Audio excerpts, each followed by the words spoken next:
সারাদিন স্বচ্ছ পরিবেশ দেখানো হয়েছে, সারাদিন পরিস্থিতি শান্ত রাখা হয়েছে, কিন্তু ভোট গণনার সময় মূল সময়টায় যা করার তাই করে দেওয়া হয়েছে। ঢাকা 17-তে তারেক রহমানকে জিতাতে ভোট ইঞ্জিনিয়ারিং হওয়ার প্রমাণ মিলেছে। হেরেই যাচ্ছে বিএনপি, হতবাক তারেক রহমান। আবার হবে নতুন ভোট, আবারও ভোট গণনা হবে 150 আসনে। জামায়াতে ইসলামীর কপাল খুলে এবার। সংসদ নির্বাচনে রংপুর 4 ও 6 আসন সহ আরও বিভিন্ন আসনে ভোট ইঞ্জিনিয়ারিং এর অভিযোগ উঠেছে। নির্বাচনের ফলাফল পাল্টে দেওয়ার অভিযোগ তুলে ভোট পুনর্গণনার দাবিতে বিক্ষোভ ও সড়ক অবরোধ করেছেন বিভিন্ন দলের প্রার্থীর কর্মী সমর্থকরা। একটু অভয় দিলে বলি যে আপনাকে কোনো এই 200-র বেশি আসন পাওয়ার জন্য আপনাকে কোনো ইঞ্জিনিয়ারিং করতে হইল কিনা। আসসালামু আলাইকুম প্রিয় দর্শক, ভোট চুরির আসল তথ্য এবার বেরিয়ে এসেছে এবং ফেঁসে গেল তারেক রহমান। বিস্তারিত ভিডিওটি দেখলে আপনিও অবাক হতে বাধ্য হবেন। ভিডিওটির ভিতরে রয়েছে অনেক গুরুত্বপূর্ণ তথ্য, তাই বলছি ভিডিওটি কেউ স্কিপ করবেন না, এবং যারা এমন নিউজ দেখতে পছন্দ করেন তারা অবশ্যই চ্যানেলটি সাবস্ক্রাইব করে আমাদের সাথেই থাকবেন। দর্শক, তাই আর বেশি কথা না বাড়িয়ে একটু অভয় দিলে বলি যে আপনাকে কোনো এই 200-র বেশি আসন পাওয়ার জন্য আপনাকে কোনো ইঞ্জিনিয়ারিং করতে হইল কিনা। It's like thank you so much. আপনাকে অভিনন্দন জানাই। আপনি আমাদের জনগণকে কনভিন্স করাটাই হচ্ছে আমাদের ইঞ্জিনিয়ারিং। জনগণকে আমাদের যে ইঞ্জিনিয়ারিংটা ছিল সেটা হচ্ছে জনগণকে আমাদের পক্ষে নিয়ে আসা। সেটাতে আলহামদুলিল্লাহ আমরা সফল হয়েছি। আর জনগণকে কনভিন্স করে একটি সুষ্ঠু সুন্দর পরিবেশ এনশিওর করাটাই ছিল আপনার প্রথম প্রশ্নের উত্তর, অর্থাৎ যেটা আপনি বলেছেন, যেটা আমি বলেছিলাম কঠিন হবে কিনা। অবশ্যই যে কোনো ভালো কাজ, ভালো গোল অ্যাচিভ করতে গেলে তো কষ্ট করতে হয়, কঠিন হবেই। So, hi, on your right, sir.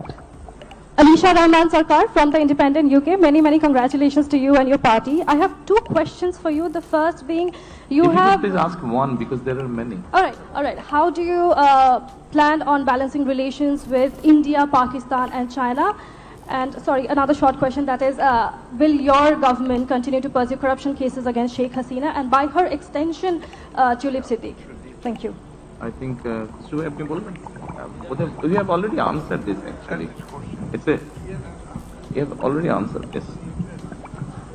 I think we have answered it already.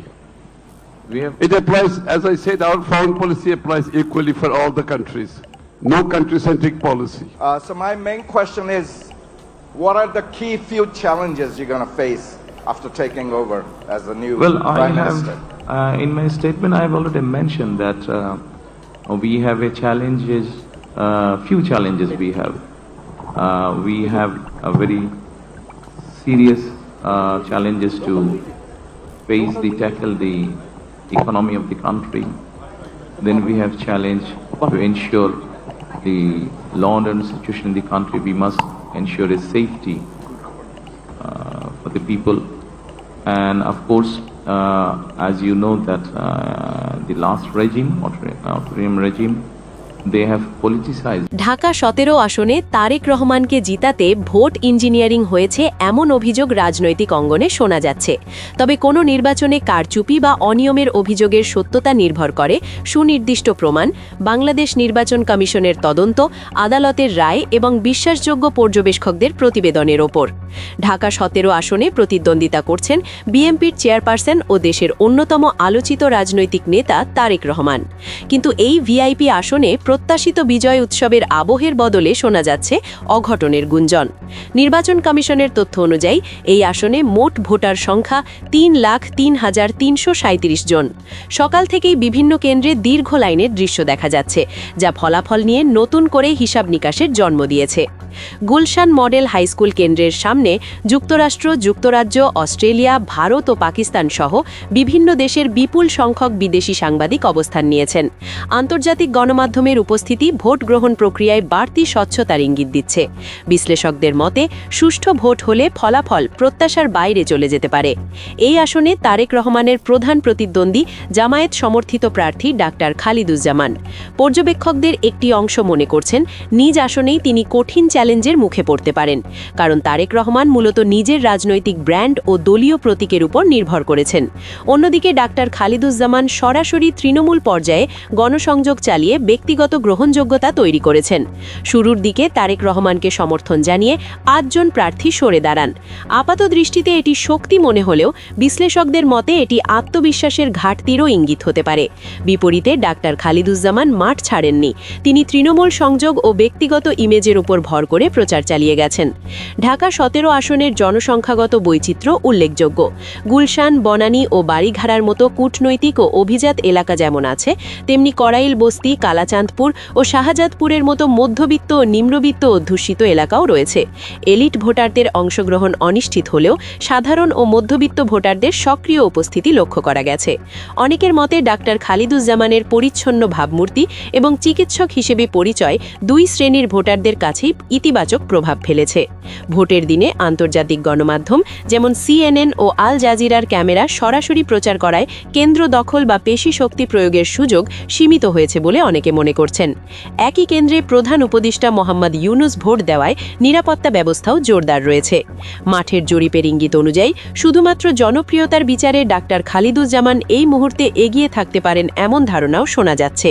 তবে চূড়ান্ত ফল নির্ভর করবে ভোটারদের সিদ্ধান্ত এবং নির্বাচন প্রক্রিয়ার স্বচ্ছতার ওপর। আপনার মতে আন্তর্জাতিক গণমাধ্যমের নজরদারিতে তারেক রহমান কি নিজের আসন ধরে রাখতে পারবেন, নাকি ডাক্তার খালিদুজ্জামান ঢাকা 17-তে নতুন ইতিহাস গড়বেন? বৃহস্পতিবার সারা দিনের ভোট গ্রহণ শেষ হয়েছে, এখন চলছে গণনা। এই মুহূর্তে দেশ জুড়ে যে খবর আসছে তা নিয়েই আজকের আলোচনা। বিএনপির জাল ভোটের চেষ্টা, সেনাবাহিনীর কঠোর ভূমিকা, জেনারেল ওয়াকারুজ্জামানের প্রশংসা এবং জামায়াতের 200 আসনে এগিয়ে থাকার সম্ভাবনা। দিনভর ভোটের লড়াই শেষে এখন সবার নজর। দর্শক, আশা করি সম্পূর্ণ ভিডিওটি দেখেছেন এবং এই ভিডিওটি থেকে আশা করি আপনারা অনেক কিছুই বুঝতে পেরেছেন। দর্শক শ্রোতা, এই ভিডিওটি থেকে আপনার যদি কোনো মতামত থেকে থাকে তাহলে আপনার মূল্যবান মতামতটি অবশ্যই কমেন্ট করে জানিয়ে দেবেন। আজকে ভিডিওটি পর্যন্তই, দেখা হবে পরবর্তী ভিডিওতে। সে পর্যন্ত ভালো থাকুন, সুস্থ থাকুন, আল্লাহ হাফেজ।